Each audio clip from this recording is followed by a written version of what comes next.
Recently, I had the amazing opportunity to sit down with the illustrious Randy Hahn, the voice of the Sharks for well over 30 years now. It was an amazing opportunity as he is more of a hero to me. I grew up listening to him, and he's also a very, very well known voice in all of the NHL. So I hope you guys are able to enjoy this one as much as I did. And here we go. Let's get into that interview. To actually announce the starting date. The more suspicious I get that we may start after January 1st. Number one, health concerns, obviously, as COVID-19 has in some areas of North America Mhm. all-time highs. And of course the other factor is that right now the NHL Players Association and the NHL owners are in disagreement as to how to proceed financially going forward when the season starts. So there's still some hurdles to get over before we can play, but hopefully it starts sooner than later. Well, of course, as hockey fans around the world, I'm sure that we just hope it gets done as soon as possible. Of course, the Sharks might be run to some other issues. Of course, we know that they weren't able to finish out the last month of home games, even if they were going to have the season anyway, because the specific restrictions in that Bay Area kind of region. Of course, they might be going. We saw the San Francisco 49ers. They're playing in Arizona now. Hey, who knows? Maybe we can see the Sharks with the Coyotes down there, but so I figured I just kind of get started with this question, sir. Is how did you get your start in broadcasting? What kind of motivated you to get into this industry? Well, I actually fell into it by accident, and I was probably 15 years old, and a neighbor of mine in Whitehorse in the Yukon Territory worked at the local radio and TV station and asked me one day if I would be interested in a part-time job, kind of moving boxes around and not doing anything on the air. And, if you get a chance to work when you're 15 and there's not too much heavy lifting involved, that's a pretty good gig. So I said yes. And before long, I was actually behind the controls of some of the equipment, and they taught me how to operate the camera for the local news. It's a very small town, 18,000 people, a TV station and a radio station. But eventually, I was working by myself within 6 months, sometimes on weekends till 2, 3 in the morning, putting the programs on TV. And later, about a year in, when I was 16, I was given the opportunity to actually be a DJ on the radio station there. So uh, that's what I did when I was 15, and it's pretty much all I've done ever since. So not often you find your life's calling at that age, but I did. That's super cool. It feels like sometimes the best things in life we kind of fall into on accident. It's just kind of the way things are meant to be, and I think that's part of the excitement of life, right? Yeah, you never know, and it's probably a good reason why you should never turn down an opportunity. Give lots of things a try before you make up your mind. And I did try some other things after broadcasting, especially at the urging of my father, who figured there was no way you could make money talking on the radio. And in some cases, he's right. I guess it's hard, but I kind of stuck with it and got some breaks and met a lot of great people along the way that helped me, and I've managed to make it my life's work. That's absolutely fantastic. Of course, we mentioned that you've been the play-by-play guy for the San Jose Sharks for over 20 years now.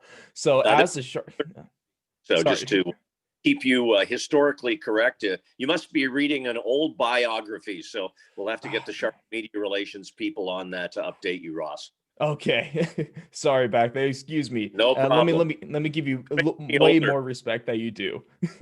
Well, I'll Just make make you. me older knowing that I've been doing it for 30 years. That's all. Well, I'll just try and make you sound a little younger than I know. I mean, you sound great still, of course. Those vocal cords are still pristine condition.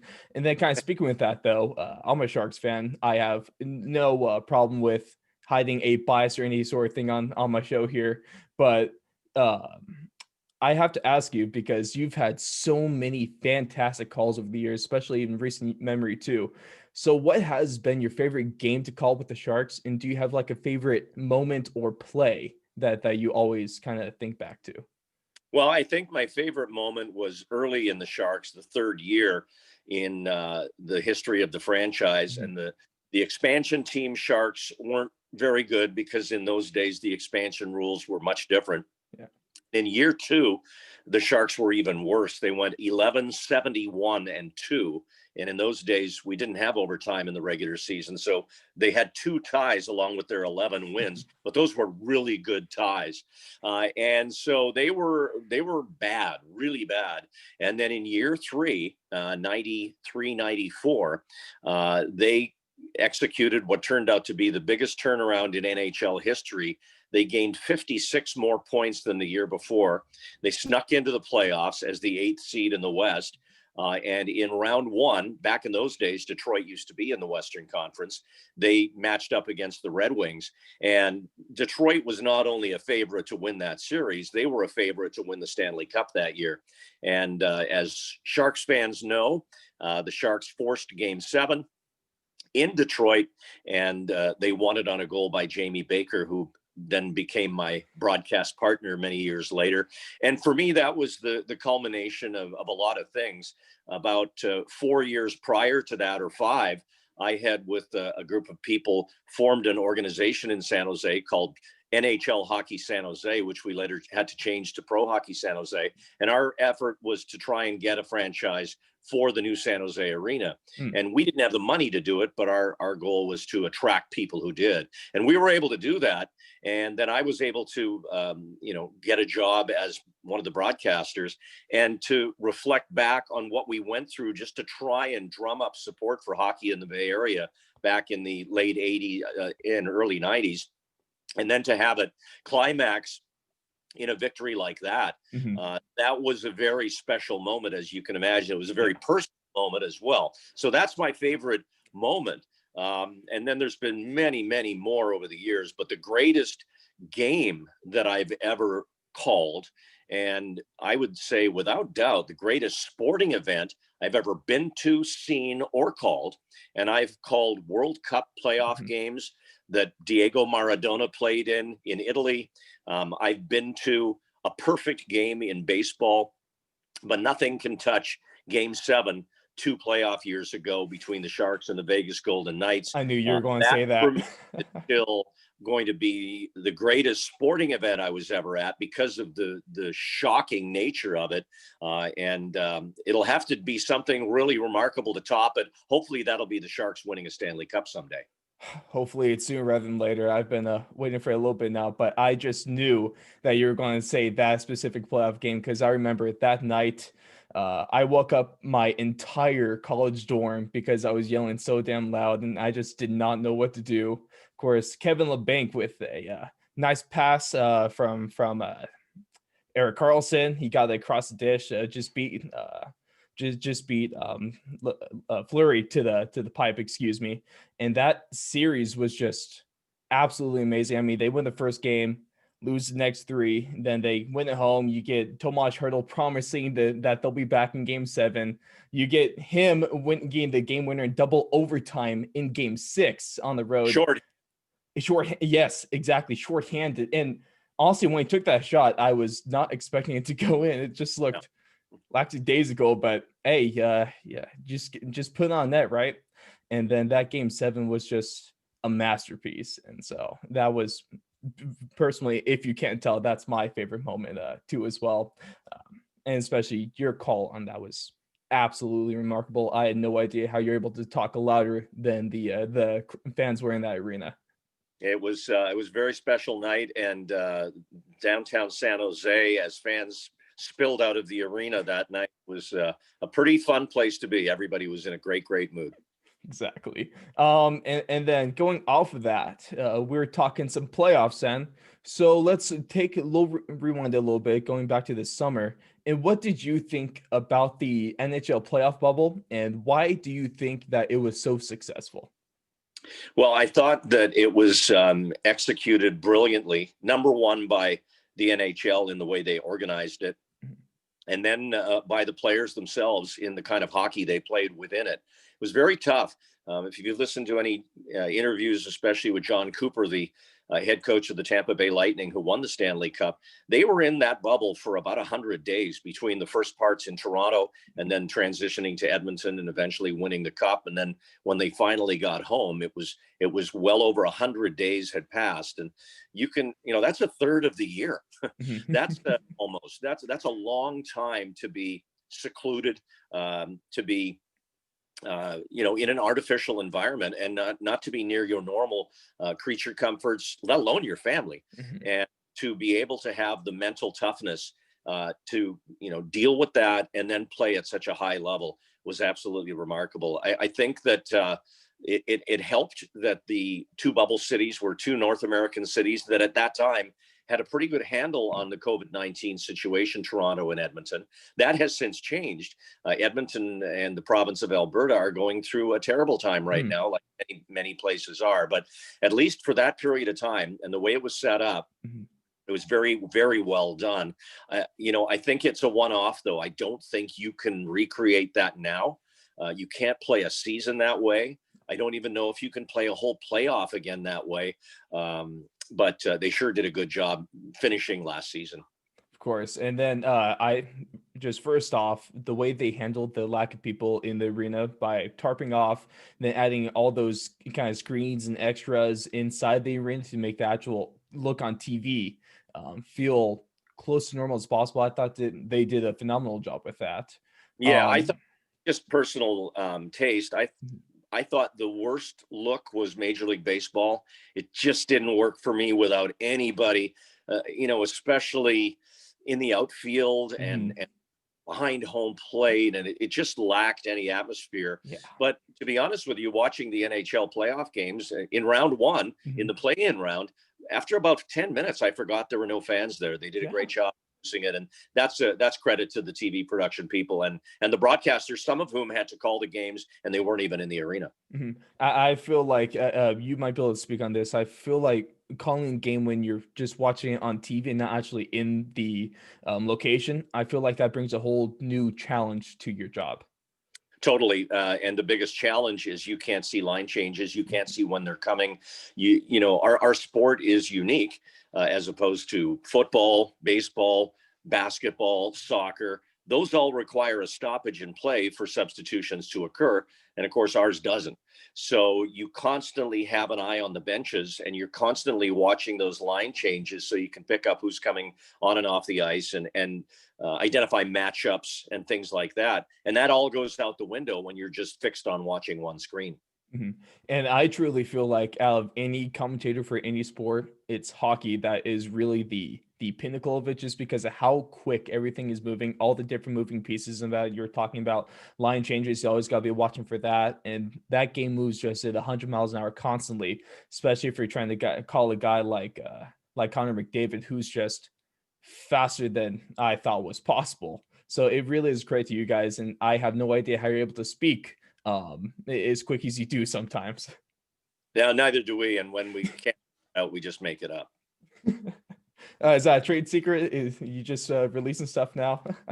Yeah, love that. I think hockey is probably among the most difficult, if not the most difficult. I think baseball is very difficult too, for the opposite reasons, because of the downtime and the lag between pitches and the storytelling that's required. And I also have done quite a bit of World Cup, U.S. national team, MLS soccer, and back in the day, NASL. And that's another sport that's a little difficult to call in the way that American fans are used to hearing their sports called, as opposed to calling it the way that it's called in Europe or other areas around the world. Although I notice now more and more of the soccer call is resembling the way it's called in Europe, which is allowing more of the flow of play just to be shown and not, requiring the announcers to be talking all the time. I totally understand that. And then, man, I kind of might be a little biased again, but hats off to the Tampa Bay Lightning for playing a remarkable playoffs and just for all around remarkable season, able to really kind of go off of what they did last season. Of course, they were swept in that first round by the AC Columbus Blue Jackets, and then they were able to bounce back and win the cup. Not gonna lie, though, I was a little disappointed that the Dallas Stars were able to get it, because we all know Captain Joe Pavelski really deserves to be able to hoist that trophy at least one of these days. Well, hopefully he does. Hopefully it's not at the expense of the Sharks. But on the other hand, it was a win-win for Sharks fans watching that final, to see Barclay Goodrow get the Stanley Cup. And of course, it was Barclay Goodrow who scored that winning goal in Game 7 against Vegas. So it's funny how it all came full circle for Sharks fans to see him lift the Stanley Cup. Right. I mean, I'm not trying to knock Barkley. I mean, I loved him. I loved what he brought to the Sharks. Of course, he brought that amazing moment, but I don't know, old Joe Pavelski. I feel like Captain America needs one. He'll get it soon. Maybe knowing what the Sharks are doing right now, he'll play a few more seasons. Then they'll bring him back as to play his last couple of years. Who knows at this point? I guess gotta wait and see. But speaking about last season, going off of that, let's look forward into this coming season. We mentioned at the beginning how it's tentative and we're still kind of holding our breath about it. But assuming that it does go down, what are you looking forward to most, and kind of what are you expecting out of this 2021 season?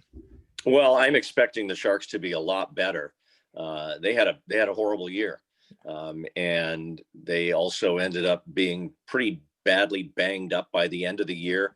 I think when it was all over, Tomas Hertl, Logan Couture, Erik Karlsson were all out of the lineup once the COVID-19 stoppage happened on March 12th. So those are three big pieces that are missing, and with everybody presumably healthy now, and you hope nobody gets banged up significantly between now and preseason. I doubt there will be a preseason of any consequence. They don't have enough time. I think there'll be an abbreviated training camp, and then you go right into the season. So if everybody's healthy, the Sharks should be better up front and should expect to score more goals. Now, the other side of it is, can they keep the puck out of their net? And they didn't do a good enough job of that last year, really not even the year before that. And it starts on the back end of the defense, and that's the last line of defense, and that's goaltending. Martin Jones has not been the goaltender over the course of a year that he has shown in particular playoff games, like that Game 6 you referred to, when he maybe played one of the most remarkable playoff games in Sharks franchise history. But his body of work in the regular season prior to that, and then this past season, just couldn't compare. I think I'm looking for Devan Dubnyk, who the Sharks traded for from Minnesota, to hopefully have a bounce back year himself. He didn't have a good season.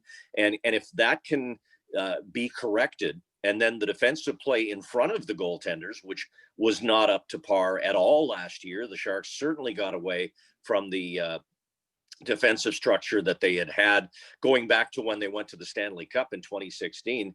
You could just see it slipping, and they weren't playing as well in front of the goalie. You could have Martin Brodeur and Patrick Waugh holding hands standing in the crease. If the team's not playing well enough defensively, they're not going to be able to stop enough pucks. So I'm looking forward to the offensive guys being healthy and for the team to be able to put pucks in the back of the net.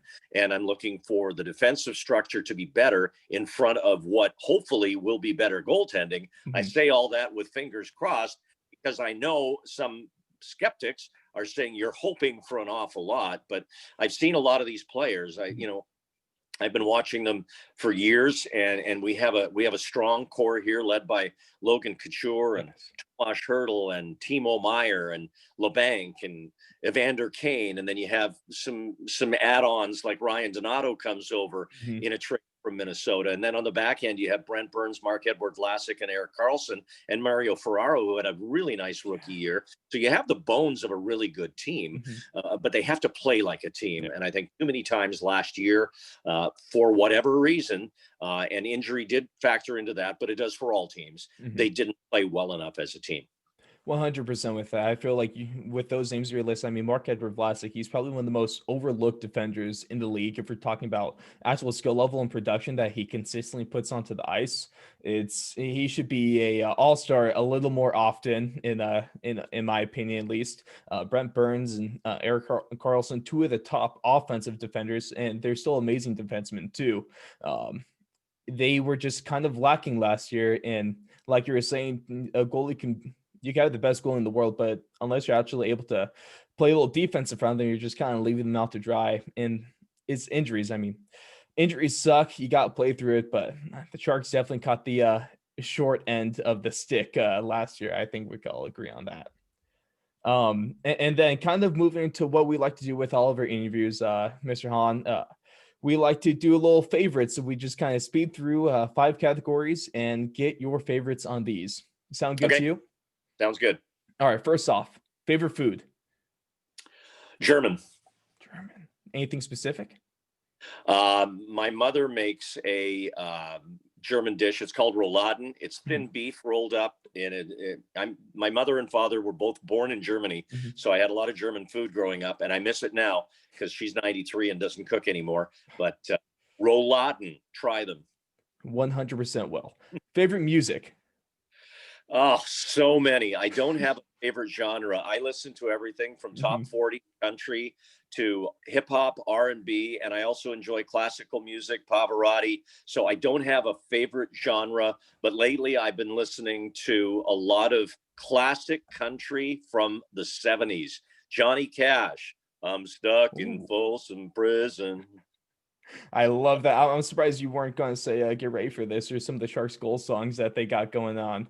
I mean, we had Thornton with some ZZ Top or Brent Burns too, so they had a good time with that. Next off, what's your favorite hobby to do outside of hockey, outside of sports, outside broadcasting? You know, it's not really a hobby, but I like to run. So That's cool. whenever I can and get the opportunity, I run. And especially when we're traveling and on the road, I really enjoy going to certain cities. Vancouver, one of my favorites. Running around Stanley Park, Seawall. I love running the Capitol in Washington D.C. around all the monuments. I love running alongside the bay in Tampa, along Bayshore Boulevard, and on and on and on. I have a route usually in every city, and I do enjoy that. So if running's a hobby, that's it.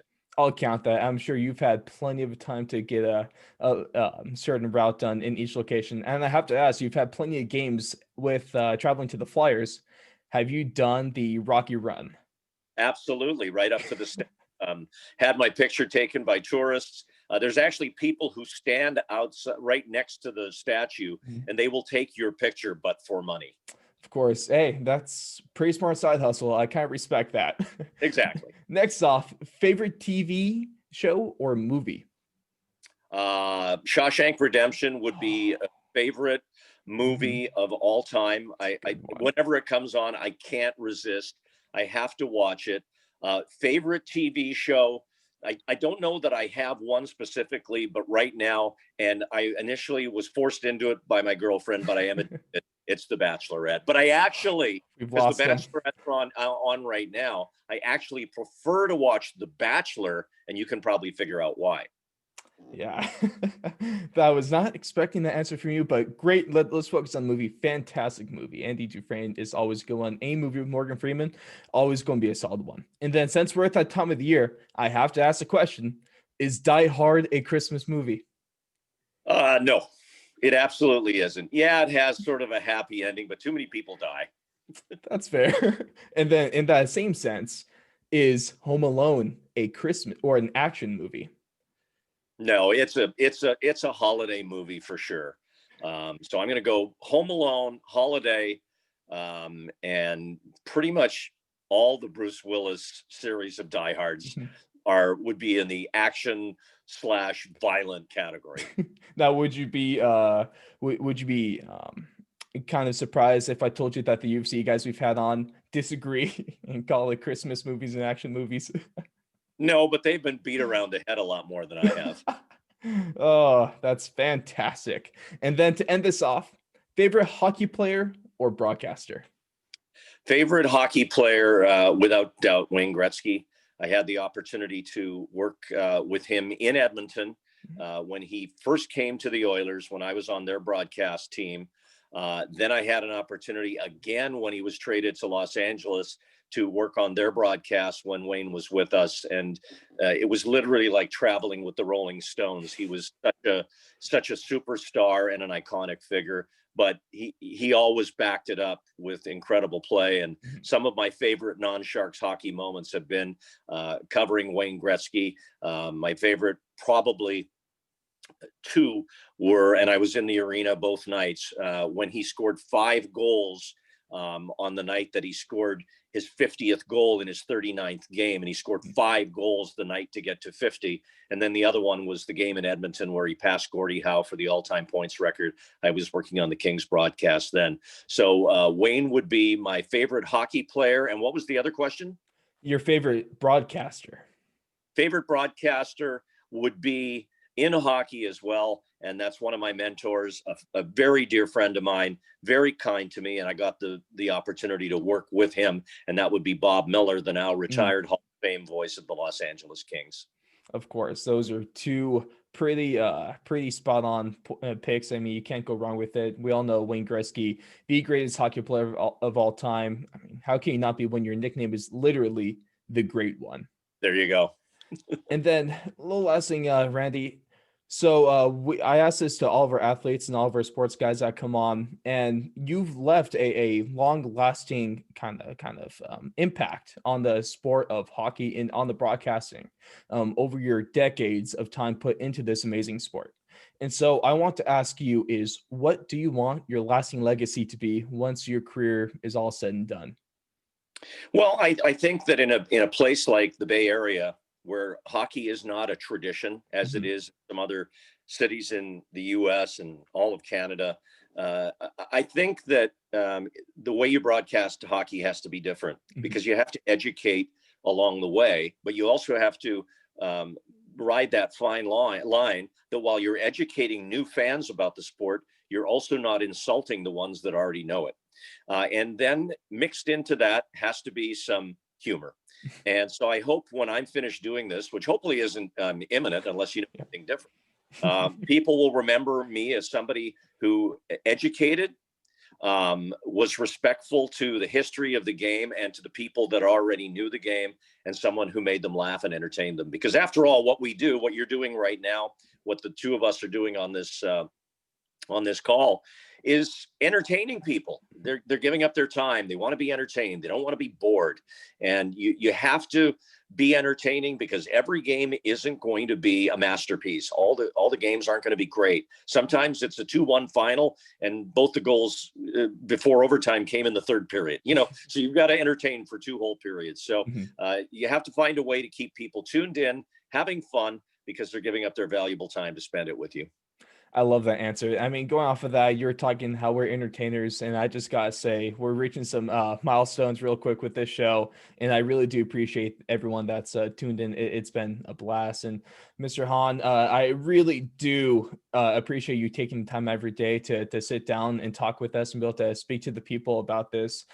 Like I was telling you, you're one of my favorite guys in all of sports and in sports broadcasting, and the guy I would like to kind of be like, and hopefully achieve your form of success. So once again, thank you for your time, and we really do appreciate you coming on. My pleasure, Ross. Good luck with this. Good luck with your career, and go Sharks.